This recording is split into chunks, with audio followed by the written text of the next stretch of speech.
this is another big one because this is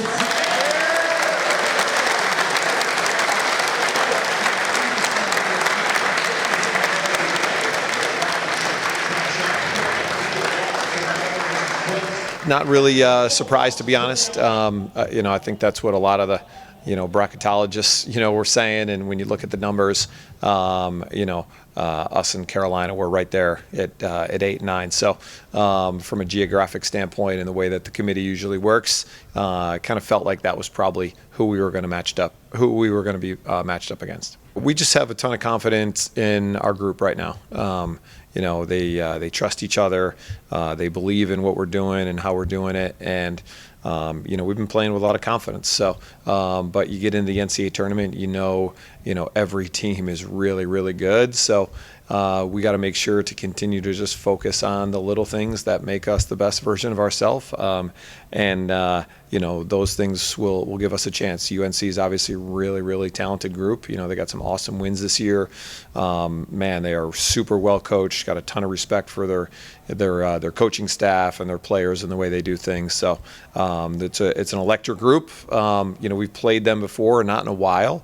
That's something I'm actually excited about, for these guys is, when you get in the NCAA tournament, it's nice to be able to just go up against a different face and have a different experience. So I think our seniors, their first game when they were freshmen, we played down there back in our first game of 2022.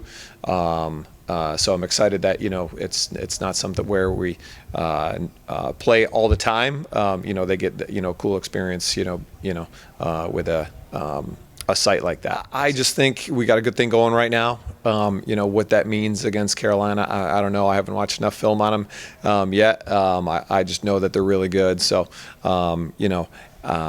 we've played teams similar so far this year. Some we've had success against, more we have not had success against. So I don't think our guys will get caught up in the moment or anything like that. I think they're just going to be excited to keep playing. We've talked about that. We've had those conversations for sure. Those conversations usually happen before the season starts, when we do a lot of our, setting expectations and goals and stuff like that. So, those conversations are real. This group has been, really authentic and committal in wanting to be a different Richmond team, than we've had in the past. And the past teams that we had have been great. They've set really high standards. These guys, I think, have surpassed, all of those standards, so far. So they've really, been focused on, leaving a legacy that's just been greater than their predecessors. And credit to the guys before them who've shown them the way, and a credit to the guys that we have right now who have just been committed to doing all the the large and the small things to be able to achieve the kind of success that they've achieved so far this season. The guys talked about, you mentioned it a little bit about the schedule.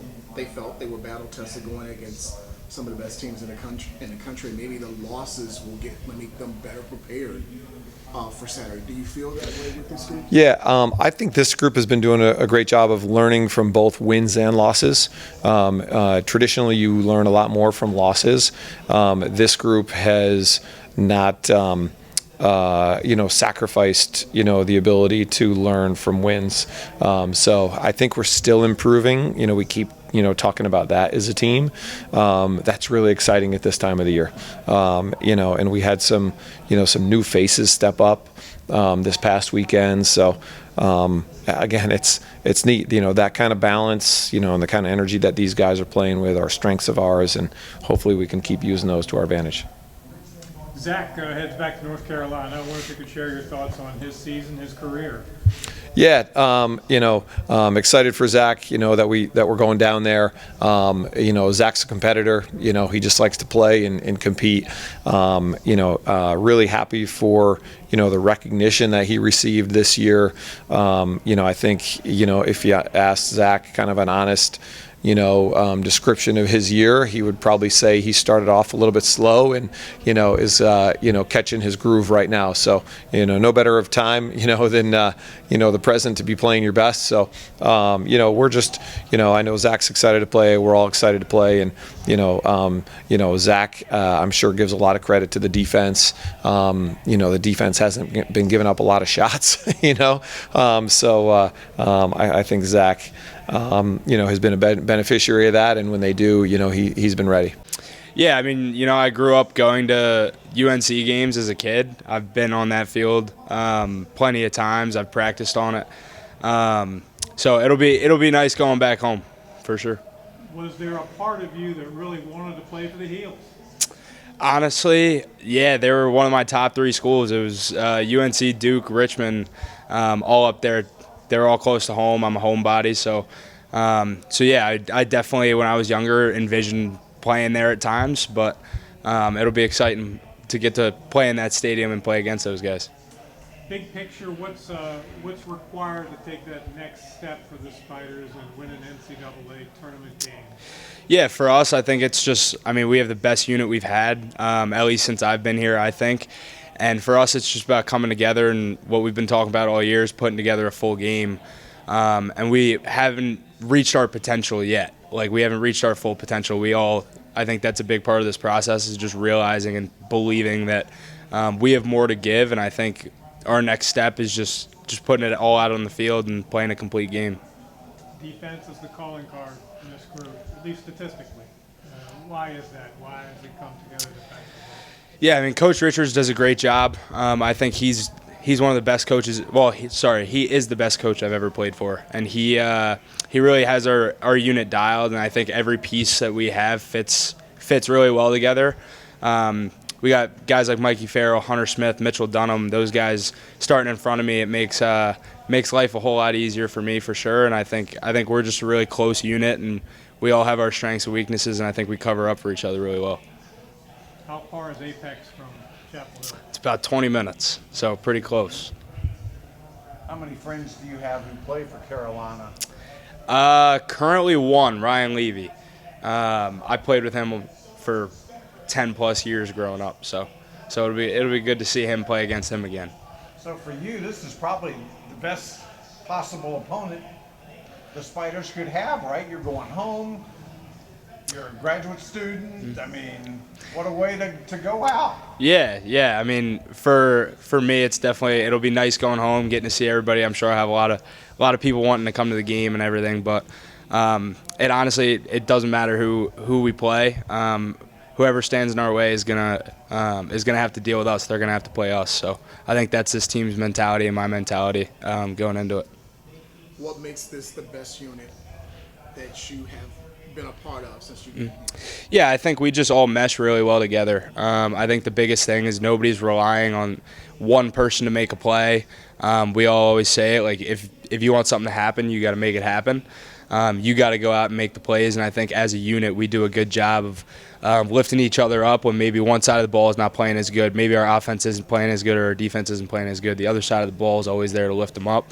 And I think all our guys are just athletically and just skill-wise just fantastic. I wouldn't want to be out here with anybody else. The non-conference schedule you guys played this year, how do you think that will help you for a matchup against Carolina Saturday? Yeah, I think we're battle-tested. Game against teams like Cornell, Duke, that we lost 1-goal games. I think honestly that's probably good for us going into this weekend, because we know what it feels like to lose those heartbreaker games, and we said it all year, we're good enough to play with anybody, and we showed that throughout the season, and I think it just built our confidence to the highest it's ever been. So I think for us going in this game confident and just being willing to, like I said, make plays and just be one, I think we'll be fine. Subdue reaction to it, I guess, from the outside when you guys saw your name on in the bracket. Yeah, for us, a big part of that game was just that it was expected. We went into the tournament knowing we were going to win. Not to sound arrogant, it was more so as that was our mindset, was going into it like winners and going into it confident.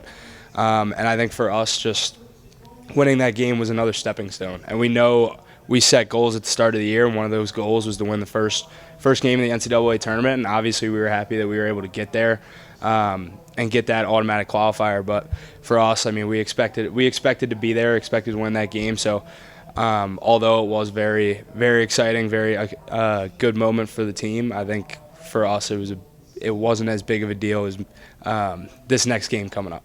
Yeah, the selection committee does a great job every year. We're super excited. We believe we can go with anybody in the country, and North Carolina is a great team. So we're super fired up to be able to play them, and it's gonna take a great week of practice to prepare for them with how well they're coached as well as how talented they are. Richmond's Consistency in lacrosse is noteworthy. The next step, however, is winning an NCAA game. I wonder what that takes. What's going to be required? I think it's gonna take an elite mentality. We've been working on our playoff mentality for weeks now, and I think it's something that we pride ourselves on. So I think if we continue stacking days up throughout the week of great practice, learning from our film, there's nothing to say that we're not going to make a run this year. Hey, lastly for me, Richmond's known for defense primarily, especially this year. Why is that? What makes this program consistently so good on defense? I think it's a combination and a compliment to Coach Richards as well as the cohesiveness of our defensive unit. Those guys are some of the closest friends on the team as a unit, and I think their ability to work with one another and play off each other is something that they pride themselves on and that they do a phenomenal job of. Thank you, Max. I know in the past, your non-conference schedule, coaches always talk about it, always tries to prepare you for postseason play. I want to get the sense from you, how will that help you this time around and get that tournament when playing, some of the top teams in the country in non-conference play? Yeah, always playing some of the top teams in the country. It's great to kind of see where you are as a team, as a gauge. However, scheduling teams like Lehigh, Virginia, Georgetown, Duke, Cornell, these out-of-conference teams that are top 20 are great. So it's always great to see where you are compared to them and preparing us physically on the field as well as with our mindsets, knowing that we can go with anybody in the country.